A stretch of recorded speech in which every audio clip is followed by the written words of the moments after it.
I'm really delighted to welcome back to the show because he's been with us before, Nick Buckley, MBE as well. Welcome to the show, Nick. Thank you, David, and thank you for the invite again. No, really good to have you on. It was only 3 weeks ago now. It's coming up to 3 weeks since the elections for Mayor of Greater Manchester. How was that for you? You did really well, didn't you? In the grand scheme of things, I did, but I could have done better. Uh, I was campaigning for 15 months, obviously with no Mm, money, no team. It was a one-man band. It was me. I was lucky. I got my 5 grand deposit back because 5 grand's mm, 5 grand for someone who's yeah. funded everything himself. I came third. I beat Reform UK. I beat the Lib Dems. I beat the Greens. I came close to beating the Tories, but Andy Burnham from the Labour Party, he was so far ahead. He was Mm. unbeatable. Yeah, I saw he had over 50%, even over 60%, didn't he? Something I like think it was that. So 63%. wow. So I mean that's really tough to beat, isn't it? But the Yeah. turnout was very low as well, wasn't it? I mean, what it was about 40%, something like that, was It it? was, I think it was 32% turnout. So 32. basically, so one in every three people in Greater Manchester went out and voted, only one in three. Wow. So two in three people didn't vote. And I'm sure Yep. some of them would say, oh, we don't want Andy Burnham, we don't like him. But if they didn't go and vote, they can't complain now, really, can they? They can't, but I'm beginning to. I've spoken to thousands of people this last 15 months on this question, and I'm beginning to understand their mindset a little bit better. A year Mm, ago, I'd have said, "You're a fool. You're wasting your vote." But the more I speak to them, the more I realise they've completely given up on the whole system because they mm, feel this system is against them. They feel they feel wrong that they feel British or English or patriotic. They feel like everyone's having a go at them all the time, and they've mm, just gone into their shelves and gone, well, I'm not playing any of these games because these games are all fixed against me. Why am I going to play a mm. game where it's already guaranteed I'm going to lose? I'm just not going to play the game. And that's how they're feeling. I mean, they shouldn't feel like that. They should be, stand up and take a stance like you setting up your party, Mm. me standing as independent.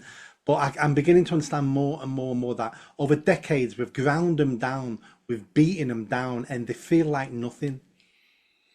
Yeah, it's a horrible, thing because they have the establishment, whether it's Tory or Labour, they're acting together, and Mm. they just despise the British people in general. I think, don't they? I mean, they say, Labour stands in front of the Union Jack now, the Union flag. They never did before, but they stand there, pretend they're patriotic, while, on the other hand, saying you're bigots, you're racist, you're Mm. hateful, and this, that, and the other. And I understand they can't win, but you stood, and Yeah. if everybody voted for you, they could have had someone who would have made things better. That's the message I tried to get out to people.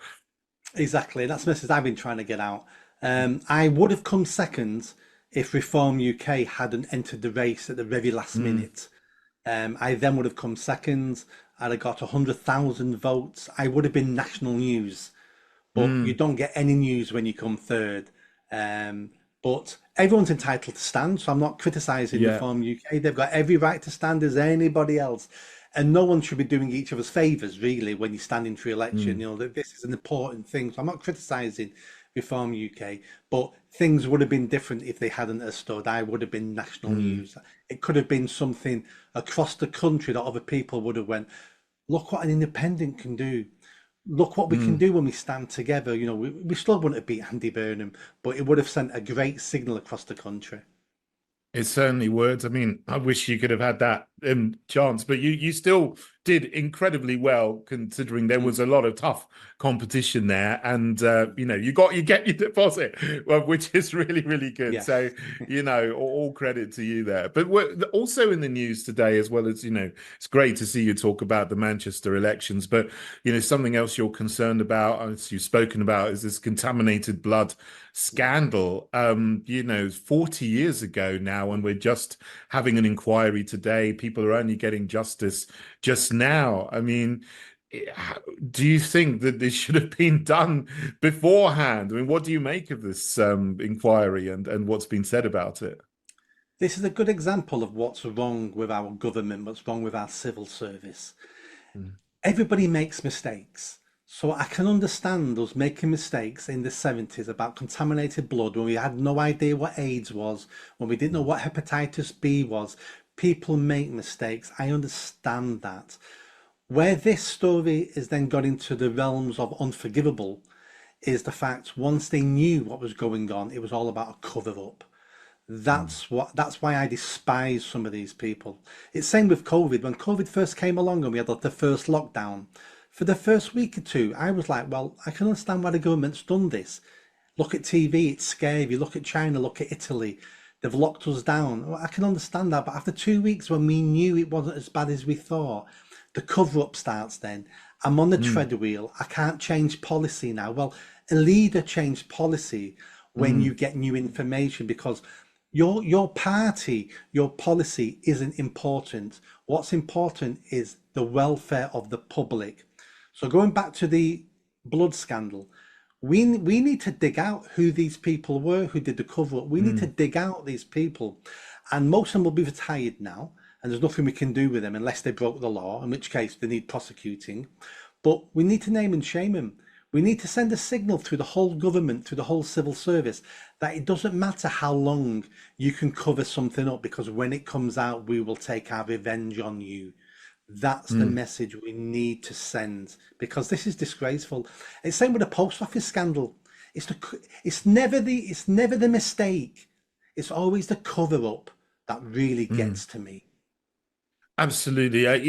You're absolutely right, because nobody's perfect and everybody makes mistakes. But do you think that people cover up because they're afraid of being punished if they do admit to something? I mean, so obviously if someone has done something that has really affected a lot of people, they may lose their jobs, or they may find themselves being fined or even put in prison for malfeasance, or, Mm. corporate manslaughter or something. But or is it because for more nefarious reasons, like they want to keep their jobs, or they want to keep on, with these injections or with lockdown, they want to keep on, having power over people and telling people, you must stay in your homes and you must take these injections, even though they know that this is the wrong thing for people's health and mental health.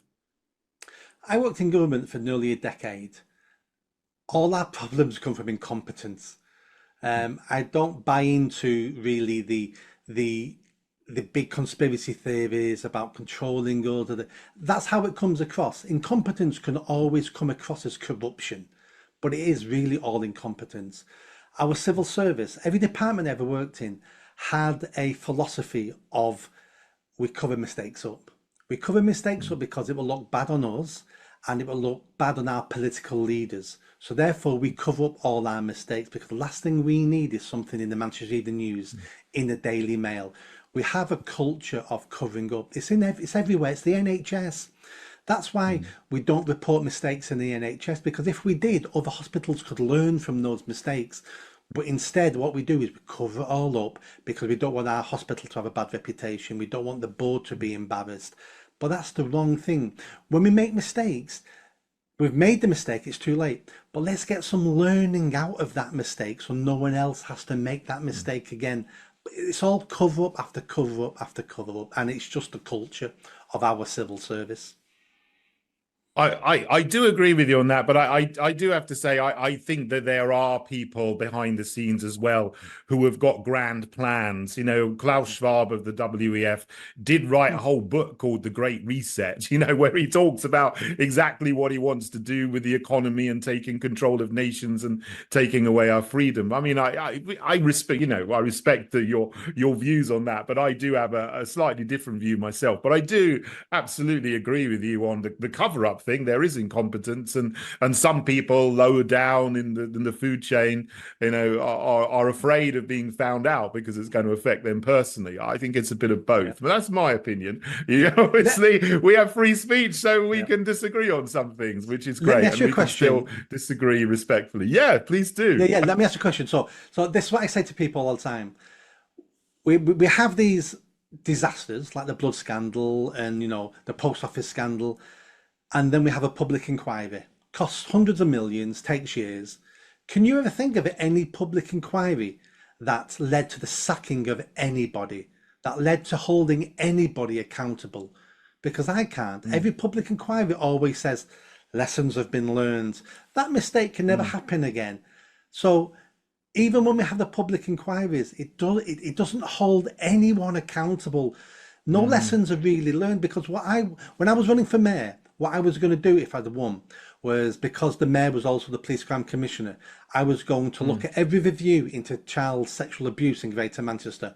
And Yeah, any senior officer that was named in those reports that failed in his duty, I was going to sack overnight, and then they yeah, could that take would us to be, court, because yeah. that would send a signal around the country that incompetence isn't a protection of you anymore now, because we're going to hold you accountable. And if you Hmm. take us to court and get £100,000 off us, well, that's fine, because the message Yeah. has gone through the force now. This is not Hmm. acceptable anymore. And that's Absolutely, what we Nick. need to do with national That would government. be. Sorry, I have to. That would be a really fantastic thing to do, which is why I wish you'd got in Mm, as Greater Manchester Mayor. But to answer your question there, yeah, the public inquiries we have are very often whitewashes, yeah. and the people right at the top never get their comeuppance. They don't get Mm, removed from their positions, and very, very rarely does anyone have anything happen to them. They just carry on mm. in their jobs, or they go round the golden circle and in one out one door and in another. Anyway, Nick, we could talk about this for a very long time, but